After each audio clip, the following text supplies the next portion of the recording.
would you feel if after all this while you've lived on earth, you once wake up and, of course, get hit by the sad news that your father apparently all this while that you think or thought, that has fathered you all this while is not your biological father. And even if you do confront your mom about it, she tries to be keeping the secret away from you. How would you feel about it? Well, that's the same situation Kirk Franklin seemed to have found himself in after 53 years of his life. He still does not know who his biological father is. The mother still has been giving some interesting conversations to the musician. Well, we'll find out exactly what this report has been saying. But for more news, do log on to pinaxnews.com. That's where you find the latest from the world of art entertainment, including this Kirk Franklin story. Join us today's episode. Let's get interactive.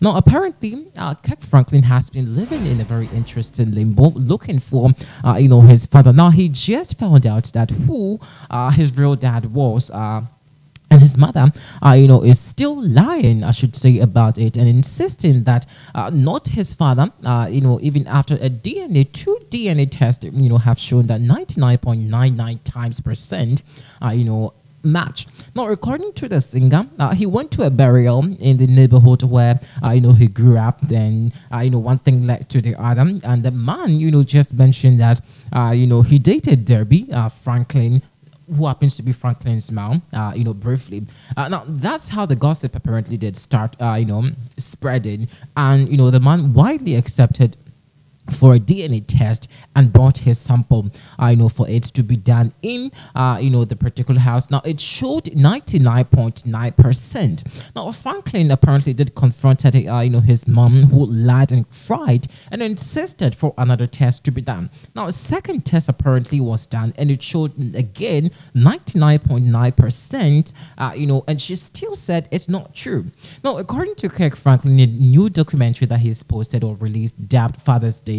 Now, he didn't really receive the love and care, a child, must have, not knowing the man he was apparently calling daddy was, or wasn't his, actual father. Now, he went on, to add that he really even saw, his old mother. Now, how it started, let's actually give you a feedback to that. Now, the one the Grammy winner apparently was 53.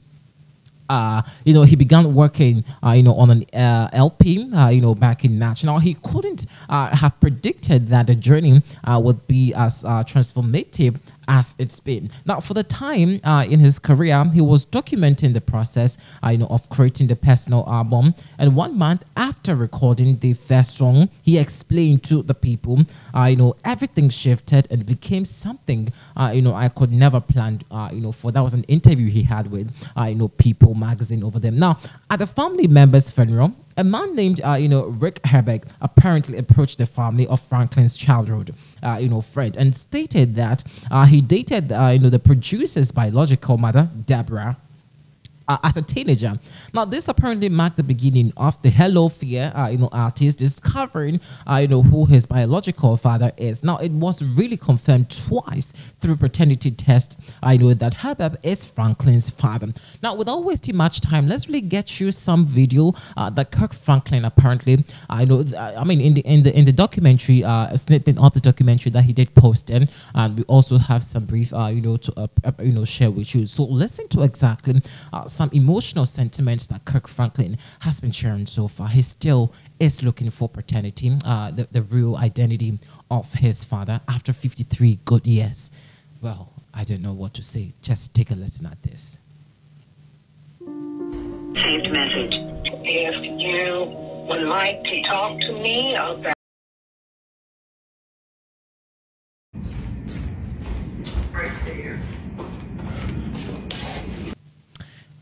I don't know what to say after this interesting documentary did pop up after, Kirk Franklin apparently did say that after all this while that we've known him to be in the limelight, also claiming that his 53 years of his living, all these while he's not even set eyes on his biological, father. And you could see how the sentiment in this documentary, quite a very interesting one, very long. For those of you who really have watched the documentary, you will know exactly what the story, says. But as it stands now, the mother is yet to also answer certain questions. A lot of people have been dragging in this, mother of Kirk Franklin.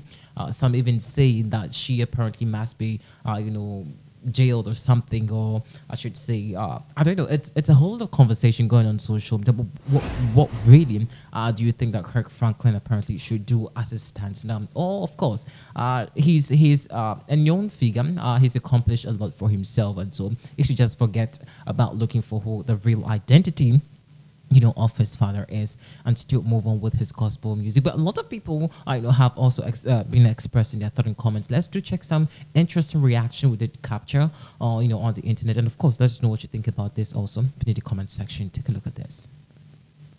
Whole life, and your biological father has lived down the street from your studio your whole life. Imagine thinking you got closure and buried your real father to find out that's not the daddy. Imagine your mama still lying to you after the proof is right in her face. So it starts off with Kirk talking about his life in his childhood. He got adopted by this lady named Gertrude, who was 64 years old and he was 4 years old. First of all, Gertrude is one of the oldest names in the book. That's like Agnes and Margaret. Imagine looking at your baby for the first time and be like, yeah, I'm gonna name my baby Gertrude. You hate your baby. Like, what is a nickname for Gertrude? Gerger, true, like, please. And he was detailing his childhood, basically saying that he didn't have no friends, no birthday parties, no nothing. He was just him and his piano. Also say his biological mother would come see him 2 to 3 times a year. But my thing is that why even come see me? Because I would want to go with you every time. Stop coming to see me. Just leave me where I'm at. You coming to see me randomly does nothing for me while I'm at home playing Twinkle Twinkle Little Star by myself. Please leave me alone. We then jump to present day where he's recording his 13th studio album and filming the process. Let me get y'all together real quick. I see a lot of y'all talk about why is he using cameras? Is this for drama? This for TV? Like, y'all don't record yourself getting out of bed, getting ready with me videos, going to lunch, brunch, and hunch. Let this man do what he do. So anyways, while recording the album, Kirk talks about his friend Melody with the hat on that he has known since she was a child. Melody tells Kirk that it's a funeral for his biological auntie who passed away, but Kirk said he's not going because his mama's gonna be there and he ain't seen her for 23 years. And I don't blame him for not going, because technically that's not my auntie, because I don't even know who my mama is really. Second of all, at funerals, everybody be trying to catch up. I'm not trying to catch up and relish with y'all mustards. That's exactly what happened, because black people love to be messy and go off topic. So a guy named Rick came to the funeral talking about that he used to date Kirk mama Deborah when they was kids. One thing about black people, they love a rumor.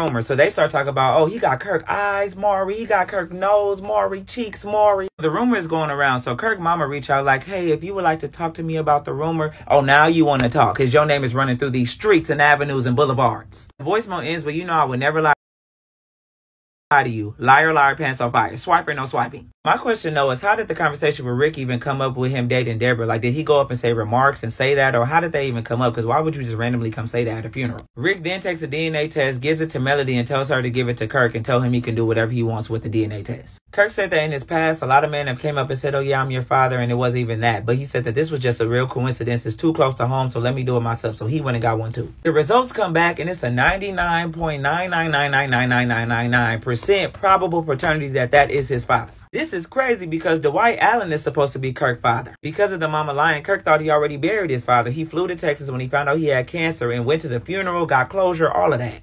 This scene was really hard to watch. Imagine you buried your father and your father is still alive in your community. Still, with all this chaos going on, he still decided to go to the studio that was already booked with his singers and told them what was going on. He also recorded this song, Somebody's Son. The one thing about Kirk Franklin, that pen always worked. He said, I would give up every trophy that I won to be somebody's son. And the church kid in me was like, you're God's son, you're God's son. A few days later, he sets up a meeting to go see his biological father and show him the results for the first time. He showed the man the results and he just started crying, boohoo crying, because he had no idea that this was his son. He didn't even know he had a son. To make the mama even more trifling. Kirk didn't even know how to properly hug this man. This whole scene was really sad. Kirk then goes to meet with his mama on the same day because he said he needs to get everybody's story on the same day so nobody can talk to nobody and flip stories around. He called his mama's sister Sandra, but she is rude. Let me tell you something. Sandra would have got cussed out. I'm 53 years old. Who are you talking to? I'm a grown man. Even when he got to the house, she was like, get your ass out the car. Like, girl, who are you talking to? And then you talk about my name is Aunt Sandra, but you ain't call me Nephew Kirk. So why does it matter? Sandra is a piece of work, okay? She would have got this work, okay? Kirk didn't go inside until his mama got there. He said he was not going in that house without her, and I wouldn't do it either. Kirk shows Deborah the results, and she talk about that's not true. On my mother's grave, that's not the truth. Girl, it's a 99.999% just like hand sanitizer. You ain't that 1%, baby. That's the father. But what really irritated me was that you refused to take a DNA test, but you saying this one not true. Everybody's taking DNA and you sitting on your ASS. Then the second test still say that he the father. Girl, come on. Sitting in this meeting lying, Kirk is literally crying out to you, talk about he just really needs this for closure for himself. He's been hurt since a child and you still lying. And I really appreciate Rick in this moment because he was just like, at your own pace, I'm open, my house is open, whatever you need. Like, that's what he needs. In this moment because he was just like, at your own pace, I'm open, my house is open, whatever you need. Like, that's what he needs right now. Not nobody lying to him who been lying his whole life. Even your crazy sister who's supposed to be on your side talk about look at the DNA test. Like, girl, why is you still lying? Everybody looking at you like you crazy. Mama storms out upset because Kirk said he don't want nothing to do with her until she stopped lying. Like, girl, you have your son back when you stop lying. I wouldn't mess with you either. Kirk then meets up with Carrie trying to reconcile with him about their relationship because you know it's not always been good. This was the scene that really had me in tears because it's like hurt people really hurt people. Kirk been hurt, so of course he hurt Carrie.